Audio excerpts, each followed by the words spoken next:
Today, we're heading out from Glacier National Park and we're traveling to Great Falls, Montana, where we're going to see the Lewis and Clark Interpretive Center. And maybe a couple of other things. Yes. Let's go see what we're going to go see. We said, hey, after we spend a week or so in Glacier National Park, we'll drive around the state and hit a few more things. So today we're going to take you to the first place we went after Glacier National Park, which is the city of Great Falls. Leaving Glacier National Park, we left on an early morning. Driving out of the park, we had a chance to see a grizzly by the river.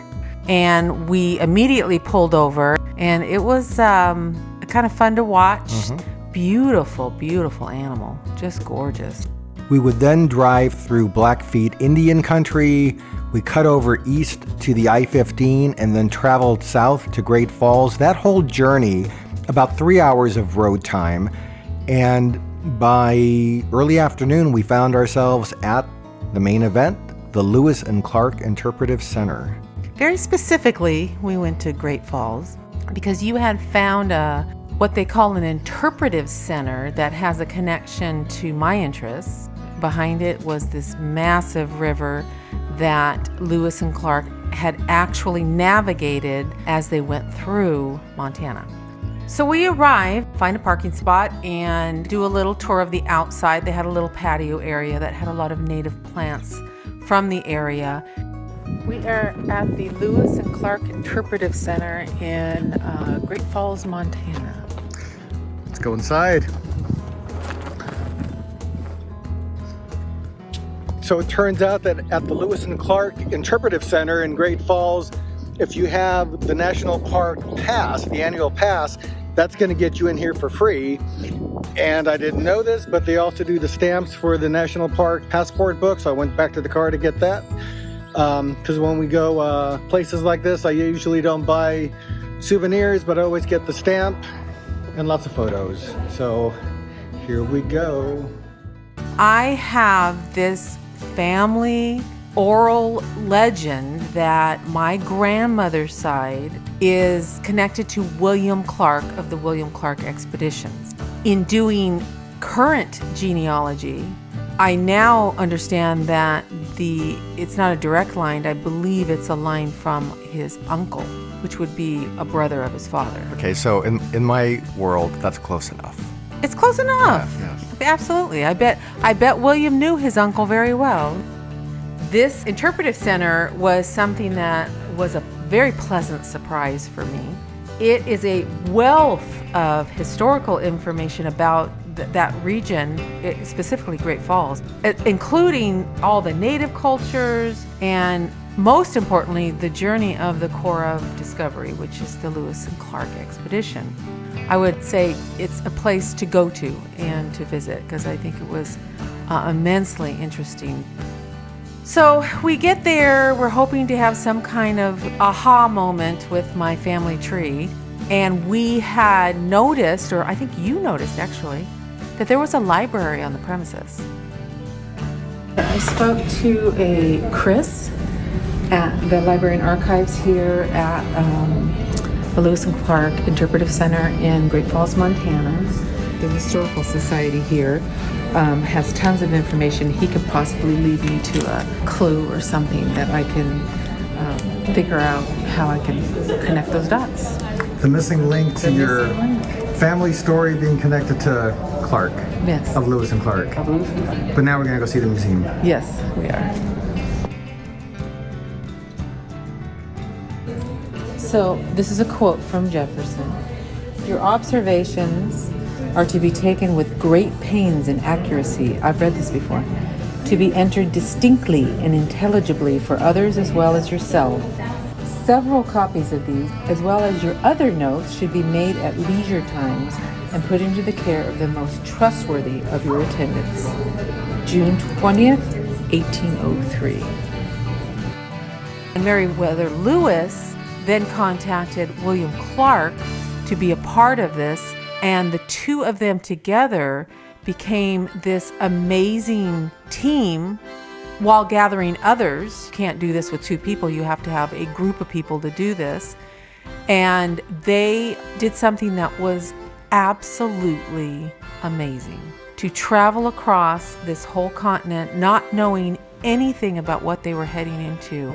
So this is the map that Lewis and Clark took with them. That's the knowledge they had of how their journey was going to start and where they thought things were. And much of it is wrong.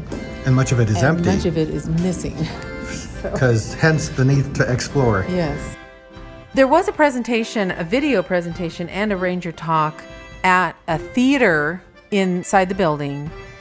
There was a park ranger. She came out and she was talking about the mammals in the area of Great Falls, Montana. And she had some skulls. Some were man-made skulls, but there was a couple that were actual animal skulls. And she did a wonderful presentation. That's quite a large nasal cavity. Yes, thank you for pointing that out. So they do have an excessively large nasal cavity. And she was very good at what she did too. She was a good orator, so I enjoyed her talk. And then you got a chance to actually touch all these bones and take a look at them, and it was enjoyable. And They passed the heads around to they the passed it. audience. They passed it around. And that park ranger was running up and down those stairs, passing these skulls around, and they would come through, and people got a chance to look at it. So that was nice. I enjoyed it. One of the highlights of the expedition that's portrayed at the center in a big way is what was called the Great Falls Portage. So this was the climactic moment, the midpoint of the journey, where Lewis and Clark in this area of Great Falls encountered these gullies, these steep hills that became this oh my gosh moment. How do we get beyond this particular point? So they had an 18-mile area that they had to cross, but this 18 miles would take them 11 exhausting days, and it would require a whole bunch of round trips going back and forth that would total 130 miles by the time everything was done. And it was quite a feat to get through this area. And so when you're at the center, there's this enormous diorama that depicts them trying to get their canoes up the hills and past the streams that otherwise were impassable. And you get a sense of just how difficult making this journey was. I mean, there was no highways, and where they thought that they might be able to just, navigate on the waterways, there were some points where they had to get their canoes out on land and haul them up some steep cliffs. Literally up steep cliffs. And the diorama that you're talking about was really well done, because you can almost feel the effort it took to do that. Yeah. The other thing that we got a chance to see as we walked through was information about the Native Americans of the area.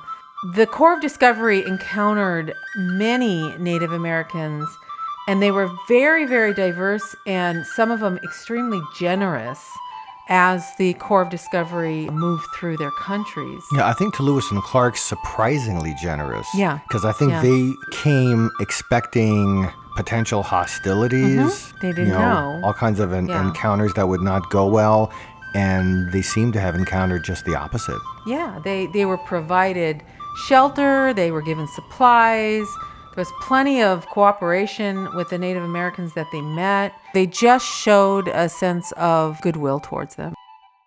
It was a very well thought out museum once we got in there and we started our tour. I thought it flowed very well. I thought it sectioned off the different time periods of the expedition itself, where they were, what they ran into, what they had to deal with. So I thought it was really, really well done. It was also really well done in the sense that you kind of got a chance to immerse yourself into it. Lots of easy information that you can read on every display that was presented to us. I really enjoyed it. I learned a lot. What struck you the most, if anything? I think the fact that this expedition was so dangerous, so unbelievably dangerous, and they did lose one, unfortunately, to, they think, appendicitis, but nobody else died, and that's amazing considering what they did. And the fact that they traveled in places no white men had been before, and there was already established trade and things between the tribes in those areas. And there was one exhibit there about a place called the Dalles, I think in Washington State, that it made it sound like, from when I was reading, that there had been already established by the time of Lewis and Clark's arrival there. It was basically an annual gathering place for many tribes where they would meet, one, to socialize. It was a cultural exchange, but it was also a place where they exchanged goods and bartered with each other. So just kind of interesting to see that kind of activity. Yeah, that was on the Columbia River. Yeah. It encompassed the whole aspect of this expedition, I thought. And I just thought it was really good. In school, I mean, what do you get on Lewis and Clark? You probably get a couple of paragraphs in a history book. And that's why it's nice to come to a place like this, because you not only get the chance to soak up a broad amount of information, but there's exhibits, things you can touch and feel and see that make it come to life. Going to museums and going to places where you can immerse yourself into an aspect of history beyond the few paragraphs you get in a school book, I would recommend. So when in Montana, come to Great Falls.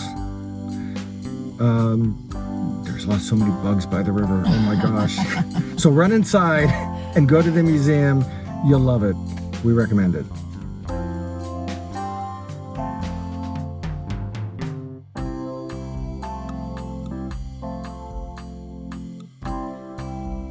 We did stop and have dinner. We stopped at the Mackenzie River Pizza Company, but they have more than pizza, so no worries. It was very popular, lots of people coming in. It was a Wednesday evening for us, and we thought that, we wouldn't really have a wait, but there was a 45-minute wait at this pizza company. It did have a pretty good menu size. So we had a nice spinach salad and some veggie wraps, and it was quite satisfying. It was like one of the first salads we had in a long time. And I had a Montana IPA, and we split the salad, and we were happy, and we went back to the hotel. All right, so dinner tonight in Great Falls was the Mackenzie River Pizza Company. Thumbs up. Thumbs up. That thumb is in my face. Thumbs up.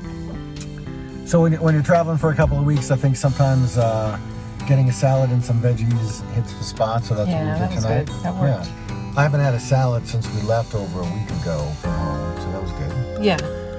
Very popular. It was like a 45-minute wait. Yeah. So that's Great Falls Dining, Mackenzie River Pizza Company. It worked for us. Thumbs up. In my face. And again, like if you've got time on a vacation to extend a trip to someplace like Glacier, this is an example of an add-on thing that you can do to your time exploring some of the great national parks. Thanks for watching this video. We hope you've seen some things that'll help you plan your future travel adventures. And if you like this video, please hit the subscribe button and like us. And if you have any comments, we'd love to hear from you. And until next time, keep on traveling, and we hope to see you at the places where we go.